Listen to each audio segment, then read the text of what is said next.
కొమరం భీం ఆసిఫాబాద్ జిల్లాలో తుడుందెబ్బ పిలుపు మేరకు మంగళవారం సంపూర్ణ మార్కెట్ బంద్ నిర్వహించారు. వ్యాపార సముదాయాలు, ఇతర సముదాయాలు, విద్యా సంస్థలు బంద్ను మద్దతు పలికాయి. ఈ సందర్భంగా ఆదివాసీ సంఘాల నాయకులు మాట్లాడుతూ ఆదివాసీ హక్కుల కోసం నిరంతరం పోరాటం చేస్తామన్నారు.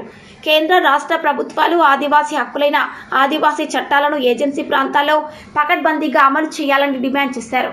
ప్రభుత్వం వెంటనే ఏజెన్సీ డిఎస్సి ప్రకటించాలని, జీవో నెంబర్ 3ను యథావిధిగా కొనసాగించాలని, బ్యాక్లాగ్ పోస్టులను ఆదివాసులచే భర్తీ చేయించాలని డిమాండ్ చేశారు. ముఖ్యంగా ప్రధాన డిమాండ్ అయిన చట్టబద్ధత లేని లంబాడాలను ఎస్టీ జాబితా నుంచి తొలగించాలన్నారు. ఎస్టీ జాబితా నుంచి లంబాడాలను తొలగించి ఆదివాసీలకు న్యాయం చేయకుంటే రానున్న రోజుల్లో ఉద్యమాన్ని ఉవ్వెత్తున ఎగిసి ఉధృతం చేస్తామని స్పష్టం చేశారు.